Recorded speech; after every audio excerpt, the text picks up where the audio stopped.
سوال نمبر 3 عن ابي هريره رضي الله عنه ان النبي صلى الله عليه وسلم قال اذا استيقظ احدكم من منامه فليستنثر معنى فليستنثر.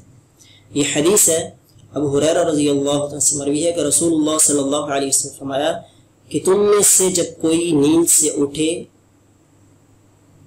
تو وہ پانی جھاڑ لے. فلیستنثر کا معنی کیا ہے؟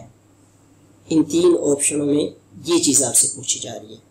تو یہ مکمل حدیث اس طرح ہے کہ آپ صلی اللہ علیہ وسلم فرمایا کہ جب تم میں سے کوئی نیند سے اٹھے تو اس کو چاہیے کہ وہ وضو کرے اور جب وہ ناک میں پانی ڈالے تو 3 مرتبہ اپنے ناک کو اچھی طرح جھاڑ لے، اچھی طرح صاف کر لے، کیونکہ اس کے ناک کے اندر شیطان رات گزارتا ہے.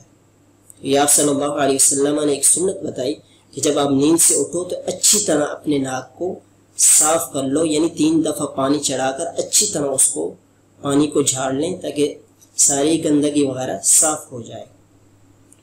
تو یہ 3 آپ کے پاس اختیارات ہیں. تو ان میں سب سے پہلا جو اختیار ہے آپشن وہ صحیح ہے کہ یستنشق الماء بانفی ثم یدفعه، کہ ناک میں پانی چڑھانا پھر اس کو باہر نکالنا اچھی طرح جھاڑ کر. سوال نمبر 4 حکم صبغ الشعر باللون الاسود، کہ بالوں کو کالا کلر کرنے کا کیا حکم ہے؟ پہلا آپشن ہے کہ یہ جائز ہے، دوسرا ہے مکروہ ہے، چوتھا ہے کہ یہ مستحب عمل ہے. تو اس کا جو صحیح جواب ہے دوستو وہ یہ ہے کہ یہ عمل مکروہ ہے. اکثر علماء کی ہاں بالوں کو کالا کلر کرنا، یعنی کہ اپنے سفید بال جو آپ کے بڑھاپے کی وجہ سے سفید ہو چکے ہیں ان کو چھپانا، کالا رنگ کرنا، اکثر علماء کیا یہ مکروہ ہے. کچھ علماء اس کو حرام بھی قرار دیتے ہیں.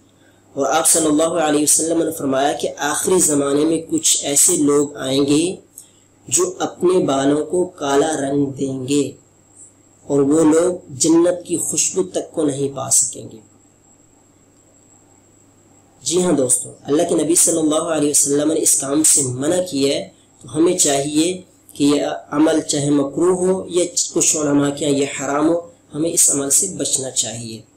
اور ہاں یہ صرف ان لوگوں کے لیے ہے جو بڑھاپے کی وجہ سے اپنے بالوں کو کالا رنگ کرتے ہیں، کالا کلر کرتے ہیں.